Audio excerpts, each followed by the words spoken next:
Timu ya Al-Masry imeshatua hapa nchini Tanzania katika hatua ya kuisaka hatua ya nusu finali kombe la shirikisho barani Afrika. Wao wameshatanguliza mguu mmoja ndani kuisaka hatua hiyo ya nusu finali kwa kuifunga Simba magoli 2-0, huku wakiwa nasubiria hatima yao katika uwanja wa Benjamin Mkapa. Wao wameshawaomba mashabiki wa Yanga waje wawashangilie katika mchezo wao huo wa kuisaka hatua ya nusu finali kombe la shirikisho barani Afrika, na wanajua Simba na Yanga ni watani wa jadi, na wao wameshawakaribisha Yanga mapema kupitia ukurasa wao rasmi wa Instagram. Wao wameandika hivi: tunayo furaha kukutana tena na mashabiki wa Yanga, huku wakiwa na kumbukumbu nzuri ya kukutana na Yanga mashabiki wao Machi 7 mwaka 2018. Hii ni taarifa kutoka katika ukurasa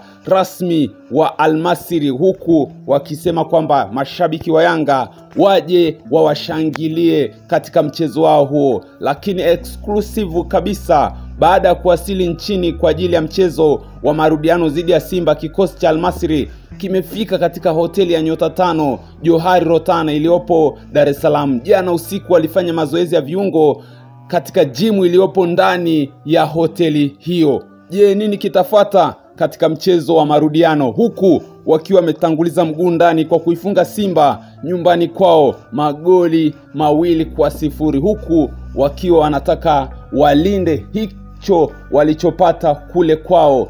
Je, itawezekana? Na Simba wanatakiwa washinde magoli 3-0 ili wavuke katika hatua inayofuata. Simba wao wanasema hii tunavuka. Simba ambao mara nyingi imekuwa ikiisaka hatua ya nusu finali inashindwa kufua dafu, wanaishia robo finali. Je, watafanya nini Simba? Watapindua meza au nini kitatokea? Ni swala la muda na kujua nini kitatokea hiyo tarehe 9 katika mchezo wa marudiano, mchezo wa pili wa kombe la shirikisho barani Afrika, hatua ya robo finali kuisaka hatua ya nusu finali.